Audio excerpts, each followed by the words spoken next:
I'm Tom Standage. I'm Deputy Editor at The Economist, and I edit our annual, future-gazing annual, The World Ahead.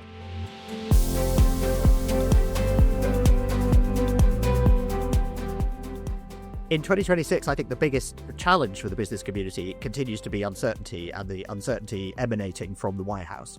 Because policies can change all the time. And even when you think you've got a deal, and in Britain, we think we have a trade deal with America, but it's actually not really written down properly. It's not set in stone. It hasn't been signed. And there seem to be problems with negotiating the detail of it. But even if it was all written down and signed, Donald Trump can still tear it up and say, actually, doesn't count anymore. So there is that volatility. If the Supreme Court strikes down some of the tariffs, then Donald Trump may try to impose them in different ways. So we could be heading for another wave of tariff uncertainty and supply chain uncertainty. So uncertainty is the big problem, both in geopolitics, but also, of course, in technology, because we don't know what the impact of AI is going to be. We don't know whether there's going to be a bursting of the bubble. We don't know if, what its impact on jobs is going to be. There's an awful lot, unknown about it. And we're all trying to figure out how to use it and how to apply it and where it generates value and so on. So there's really quite a lot of uncertainty, both in politics and on business. And that kind of connects to what happens in markets as well. Will the bubble burst? Will there be a bond market crisis if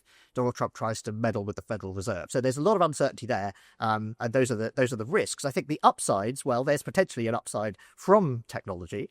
So if you can figure out how to make AI your friend and not your enemy, and some companies do seem to be able to do that, then there is a lot of opportunity there too.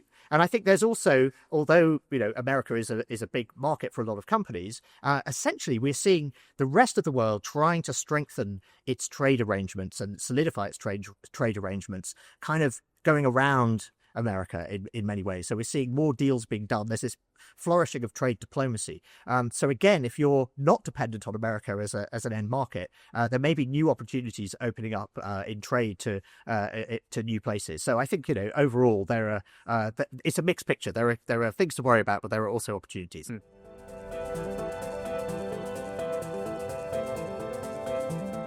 I think the perception that we're in a K-shaped economy is the most important thing. It's the same with affordability. The debate is, prices are going up faster than wages. Well, are they? Actually, if you look at the numbers, they're not. But wage rises are not equally distributed, which brings us back to the K. Some people are doing okay in this situation, and some people are not. And it's very difficult to generalize and say, this is how everyone is feeling. Clearly, in the US, the Democrats are getting some cut through with talking about affordability, and we've been talking about the cost of living crisis in Britain for a long time. Ultimately, the British economy is like driving a car with the handbrake on, except there are two handbrakes. One of them is Brexit, the other one is planning. The obvious thing for the government to do, and it promised to do this, it was elected on a platform of basically fixing the planning system so we can have more housing construction in particular, but also building closer ties with Europe so we can get trade going again, because that's been a big hit to GDP. It's actually been pretty useless on both of those. It's sort of proposed quite mild policies and has then watered them down.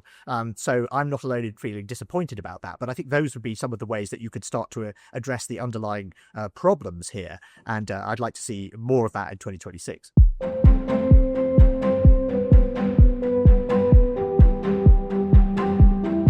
Yeah, we absolutely are seeing the end of the rules-based global order, because it was set up under American auspices by America, and America originally recognized that it was in its own interest to be the custodian of this system. It's now sort of taken all the benefits of it for granted. It kind of assumes that they just happen automatically. It's kind of what we did with Brexit, by the way. We kind of assumed that you get peace in Europe and lots of trade with Europe kind of automatically, and we didn't need to be a member of the EU to get that. Well, guess what? It turns out that if you leave the EU, it doesn't. You shouldn't take it for granted. That's what the US is doing. It's kind of assuming it gets the benefits of being the predominant global power, and it doesn't have to be nice to its allies, and it can do whatever it likes. We're already seeing the rules-based order crumbling. The WTO is paralyzed. The UN is paralyzed. The US is acting essentially like a gangster state, rather like Russia does.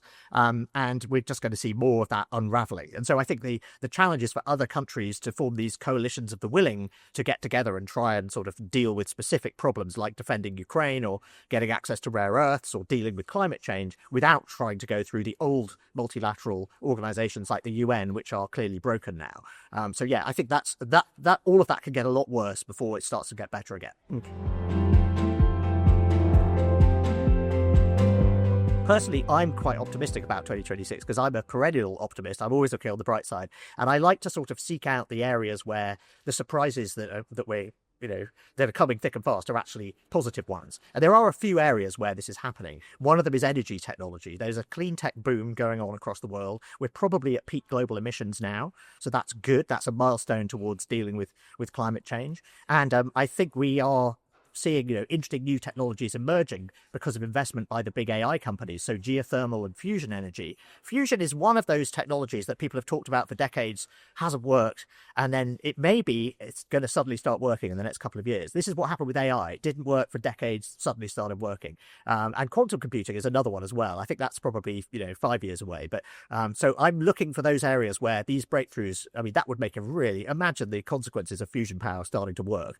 That would be extraordinary. Another one is the weight loss drugs, the GLP-1 drugs. We're about to see a whole bunch of much better versions of these drugs coming onto the market in 2026. And they're also going to be cheaper and more widely available. And they have huge benefits, not just reducing weight and managing diabetes. They have other health benefits too. And they keep people keep finding new examples of ways that they have these unexpected benefits. And so those are surprises on the upside. And I think, we need to grab hold of those and focus on those where we can, because they are out there.